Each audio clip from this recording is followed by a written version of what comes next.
Yo, what is up, YouTube? I'm back once again for another round of BTD battles, but today we're going to look at something kind of different. We're on my Riches account, which I'll record soon, guys, a video on it. But here, somebody in the comment section requested that I do a video explaining my ideas on the balance changes. And I'm not going to edit in what they are, like the actual pictures of what they are, because my video editing software is not really working too well at the moment. Like, I can barely export videos, and it crashes all the time and stuff, so that's not happening. So today you're just going to watch me play in the background, like not really focused, while I explain the changes, the balance changes, and my thoughts on them. So yeah, let's get right into it. So the first balance change, in update 4.6 is for the Ninja Monkey. So I use the Ninja Monkey. It's like my main strategy. Other than Dart Farm, Ice a little bit. I use the Dart Monkey and the Ninja a lot.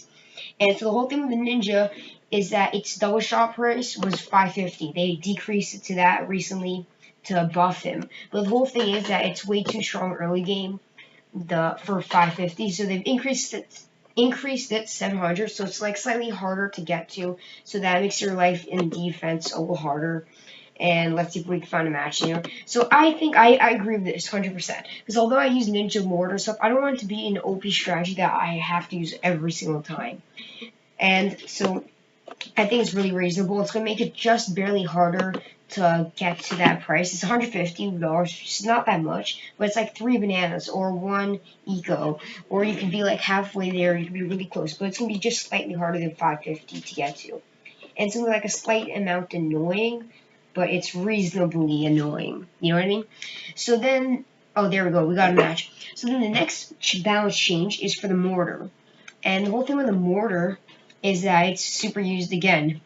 So the single flare, the 03 single flare, was changed from 550 to 750. Let me just focus on the match quickly. Let me just choose towers.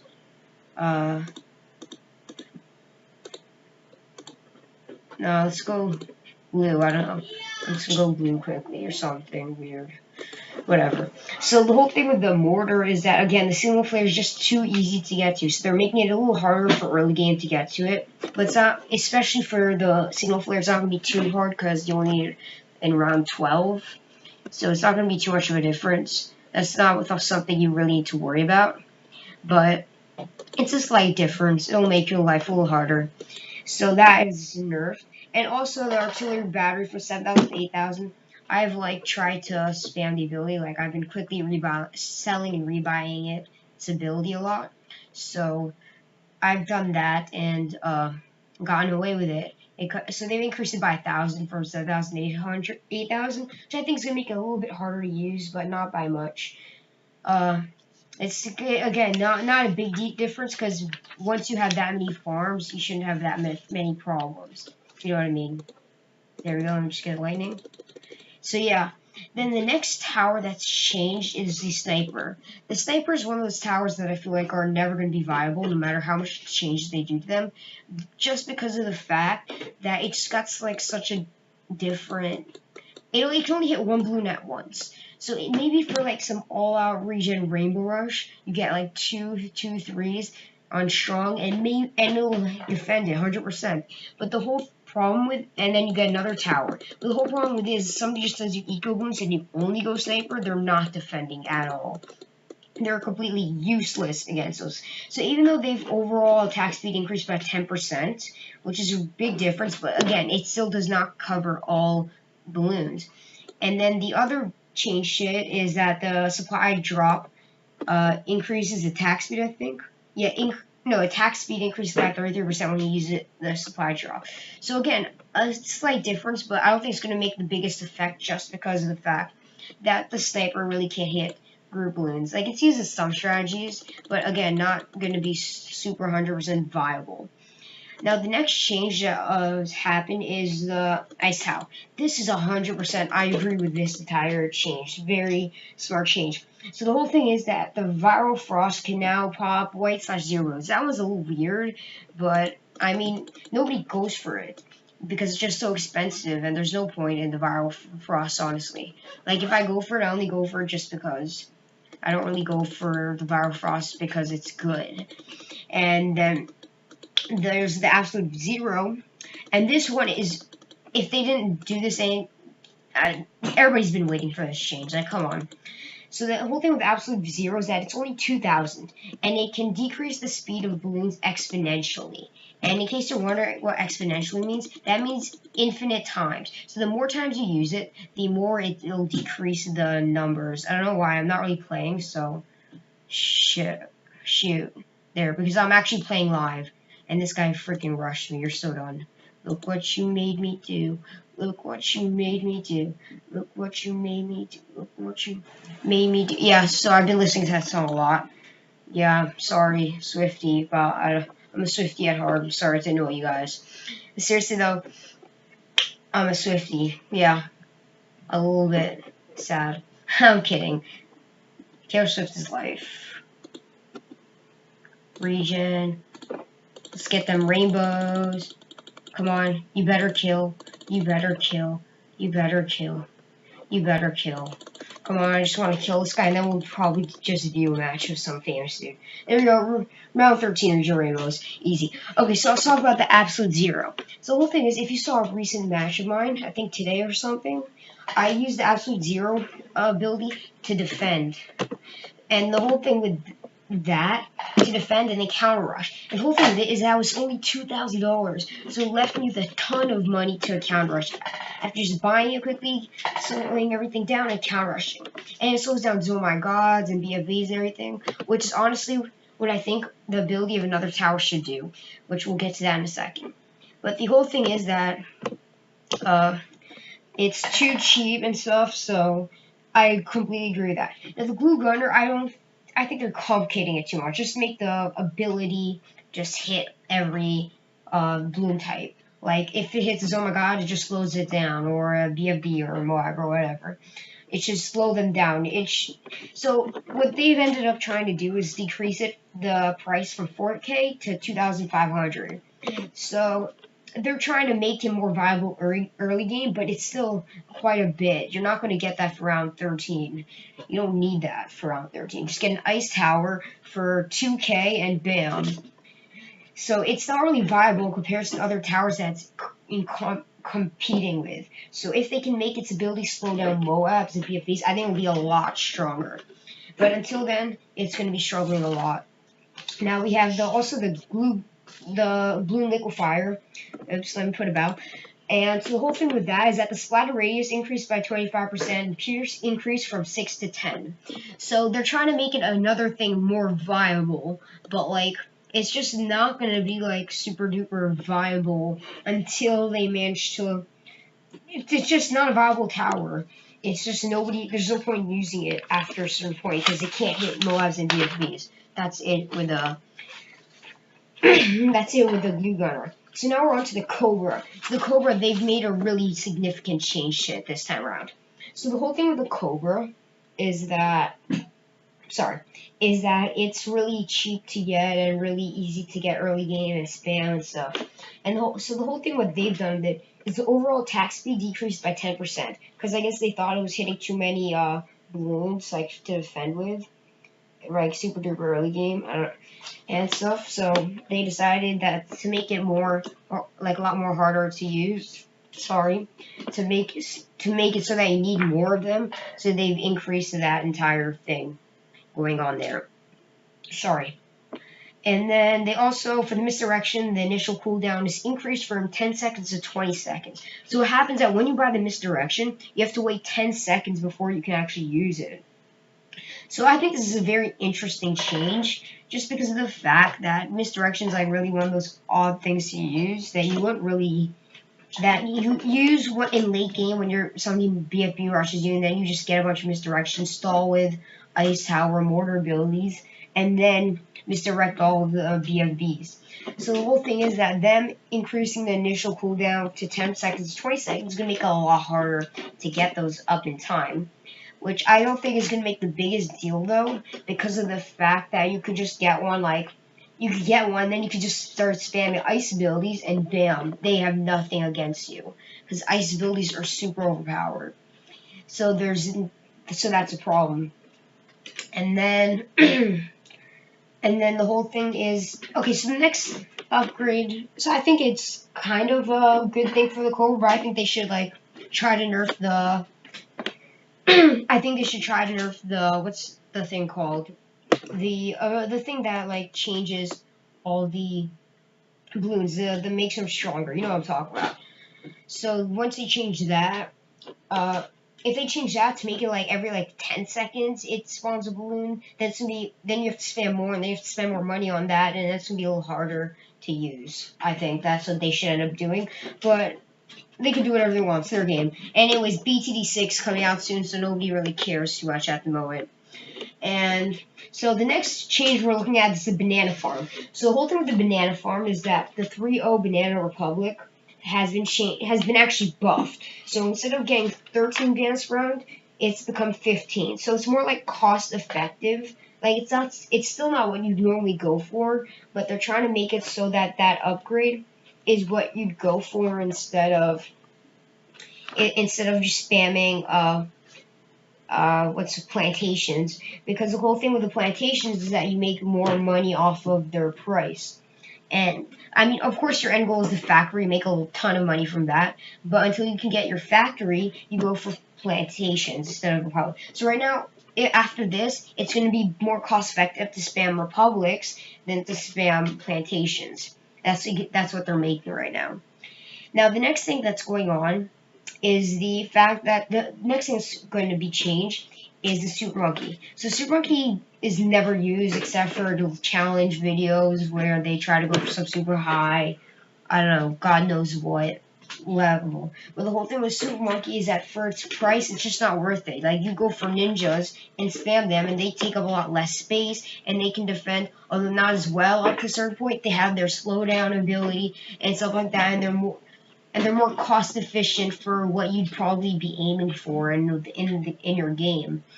So what they've done, the overall base price Super Monkey has been decreased from 3,500 to 3K. I 100% agree with that, because I've played players who use Super Monkey early, who like get a Super Monkey up like round 16, and it's just a 0-0, and it does nothing. It's absolutely useless. Like, there's no point in having a Super Monkey, because it has no pierce, no nothing, can't do anything for its life. So then they've added for the super range, the price has decreased from 1,000 to 800. I think it's smart that they're decreasing the ranges prices, because they're not the biggest deal. They don't increase the popping power, and so you don't need them as much. I think it should be like 500 and 1,000 maybe for their prices, but for the super range it's like 800 now, and the epic range is 1,200. So it's going to be making it a little easier, but still not the biggest, the hardest, the worst thing to use. And now the next upgrade we're going to talk about is the Dartling gun. So you know the BADS upgrade, the balloon area denial system. So that price has been decreased from 20,000 to 60,000. Like, come on, nobody's going to go for the Dartling anyways, because the whole thing with the Dartling is that it's just super expensive overall, and it's not that strong. Like, I played someone who was going for BADS. Like, a lot of them, he was spamming their abilities and stuff, and he couldn't survive like around 36 all-outs on my God Rush. So what's the point of that if he had a bunch of Dartling guns and they can't defend oh my God? Is that not the whole point of it? But yeah, so that's the whole downside of them, and they don't shoot that fast or stuff. So, you know, even though they're decreasing the prices, they're making it easier to spam, it's still not a good tower. And now we got the Helipilot, and the whole thing with the Helipilot was that it's been getting buffed like crazy, because it's like never used. So before they buffed the late game, where they or was there, I don't know, I'm pretty sure they buffed the late game where they made it a lot cheaper and stuff. And this time they're buffing a lot of the early game. So the whole thing with the last time they buffed the early game, this time they're buffing the late game. So the whole thing is that the pursuit is now cheaper. I mean, for something that just makes your life a little easier and isn't even all that good itself, I think it's smart that they buff the pursuit, because it's not that good of a thing. It targets the wrong thing a lot of the times anyways. Then the Razor Rotors is rendered useless from the pursuit. It's only when you're holding the mouse and you control it, it's kind of useful, the Razor Rotors. But the whole thing was that I got a price buff from 1750 to 1250. So that's going to be a lot easier to get and use in defense. And then the downdraft, another thing that they're making a lot easier to get. So from 2,500, they're decreasing it down to 1,750. And then the support Chinook, which is something that's never used, like for moving towers and gaining lives and some complicated things. I don't know, I don't use it. But the price decreased from 15k to 7,500. And downdraft effect also now pushes back twice as many balloons. So they're making the downdraft effect of it a lot better. Sorry guys, a lot of screen lag here. And they're also making a lot cheaper and stuff. And so, yeah, the Helipilot isn't really used much at all. Now, the next thing we got is the Monkey Engineer. That's another buff. So, another 2 price buff. So, the O2 larger surface area from 650 to 500 makes sense. They're just increasing the range. Although it's a lot with the Monkey Engineer, it's just increasing the range, which isn't too big of a deal. And then...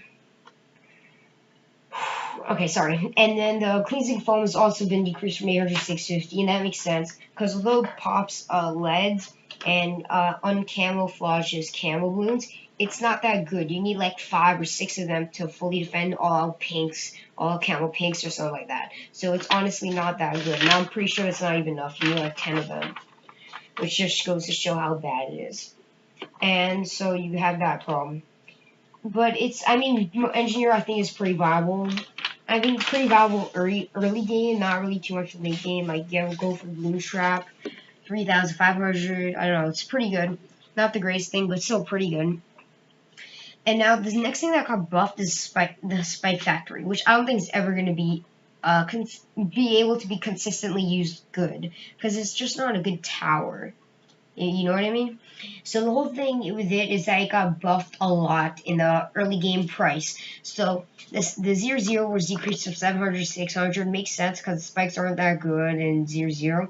Then the 1-0 bigger stacks were decreased from 700 to 550. Then the White Hot spikes were decreased from 600 to 500, and then the faster production was decreased from 700 to 600. So the whole thing is that they're just making it a little easier to get early game, because it's, again, not that useless. If, like, a bunch of group pinks or group reds get to it, then it'll lose a lot of its spikes, and it's the end of the spike factory. There's no point. It's more like a cushion, which isn't even that viable on some maps, because some maps have balloons coming from both sides, so it's, like, pretty bad. And then, oh yeah, also the even faster production was also price decreased from 1150 to 900. So they're just making it a lot cheaper. So they're trying to make it a lot more better, but it's still not that good.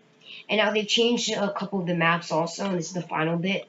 Yeah, guys, I know it's been a long video of me just talking, but so indoor pools, it's now easier to place towers in between the pools in the horizontal middle balloon path. So, I don't know, I never found that too much of a problem, but I like how they're making these changes. Now, the wizards keep increased placement area inside and outside the main platform's path. They're talking about that wizards keep, yeah, you know what I'm talking about. So they just made that change, not too big of a deal, again, for me. Now, the patch and the Bow River, what they've done, which I find a big deal, because there have been times where I'm down on farms just because my opponent can place down more farms on those maps. So the whole thing with patch is that they decrease potential farm placement zones on the left side to match the right. So now both sides can put like the same amount of farms. And then for Bow River, they've done the opposite. And so you know how like the left side can have one more spot, it can have like 5 spots. So now they made it so both sides can have 5 spots, which is really good. And so that makes a big difference for Bow River, because I always hated going on the side of that with less farm spots. But yeah, guys, that's generally it, I guess. Now, and I hope you guys enjoyed. If so, hit the like button down below and subscribe to the channel. This has been a really long video. It's going to be up, I think, tomorrow. And the whole thing was just because somebody asked me what my opinions were on the balance changes. So here they kind of were. Here were the balance changes. If you hear what I thought of them, I think they were mostly pretty good. Like, they were smart with the Ninja Mortar. The Center Monkey, it's never going to be viable. Just they forget about it. Just buff it super cheap and hope for the best. Then the Ice Tower makes sense. That's what Zero's been needing this nerf for a while. Frost doesn't really matter too much. Nobody cares about that. Blue Gunner, they have to make it the slowness effect mob class balloons. Otherwise, it's still useless. And then Cobras, they're making it weaker because it still kind of uses a bit much. Like, you only want to see it, like, kind of rarely, because it's kind of like a annoying tower to have as a meta. But if it's, like, seen kind of rarely and not as a normal thing to go for, sometimes just people go for it just to be funny or something, then I can understand that. And just be trolling, but it's not. It shouldn't be a meta tower. It can be too broken as a meta tower. That's the whole thing. Now the Banana Republic kind of makes sense. Surprised they buffed it, but it makes sense to make the upgrade more viable and make people go for it more. Then the Super Monkey is kind of hard to use early game, and they need to buff a bunch of its upgrades. I think they should make the ranges a ton cheaper because there's just no point to them. They don't make too much of a difference. Then the Bads also, it's just not that good of an upgrade. They just make a 10k or something like that. It's just not that amazing of an upgrade. And the Helipilot, they're finally getting somewhere. They're trying to get it more viable in the game. It's already getting pretty good. The Engineer also making it a little bit more viable, but still very balanced. So the Spike Factory just doesn't fit much in BTD battles because especially on two-way maps, it just gets screwed over pretty easily. And yeah, the maps, I think they were pretty good. But yeah, guys, thank you guys for watching, and I hope you guys enjoyed. I'll see you guys next time. This game's super laggy, so let's just quit it. Come on, quit it. Okay, guys, well, I'll see you guys next time. Peace out.